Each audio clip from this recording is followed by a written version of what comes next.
Two scientists at the University of Cambridge at the Centre of Neuroscience Research, Dr. James Munro and Dr. Wahid Langani, discovered through doing magnetic resonance exams of people praying and meditating, they found that there was some brain activity concentrated around the pineal gland. Even though the light was very faint, they did state that this was a seat of some spiritual activity, receiving information and sending commands to other structures of the brain and the body. The pineal gland is a tiny pine cone-shaped gland, quite a few centimeters back from the middle of the forehead, and it's remembered in different traditions as the tilak that Hindus apply in the middle of their forehead, a dot, or the sign of the cross that the Christians do there, and so on. It's also depicted as the eye of Horus in this ancient Egyptian hieroglyph. This becomes very clear in this diagram. The corpus callosum here and also here. The thalamus here and here. The hypothalamus here and here. The medulla here and here. And the pineal here and here. So they obviously knew something about it in ancient Egypt.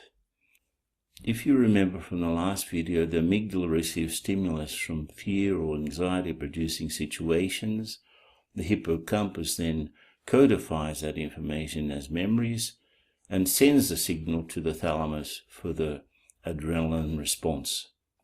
If we put the pineal gland in here, that's where it sits, more or less, and we know from ancient texts that that is also the seat of the soul, the being.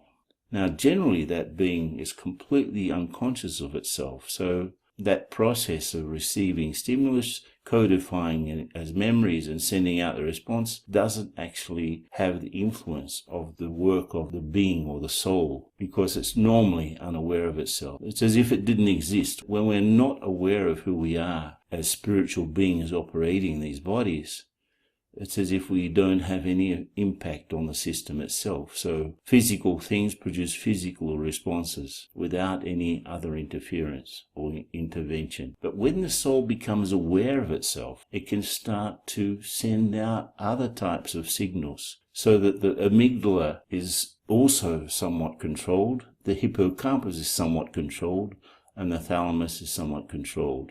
So it's not as if we were at the mercy of the brain chemistry or even the situations outside of us. We can do something by intervening in the process consciously. And this is where meditation comes in.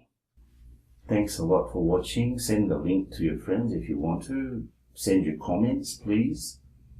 And next time I'll continue this series on meditation anxiety, and I'll explain the role of meditation regarding the conscious awareness of being this spiritual being operating through the body and how this influences us. Until then, stay in peace.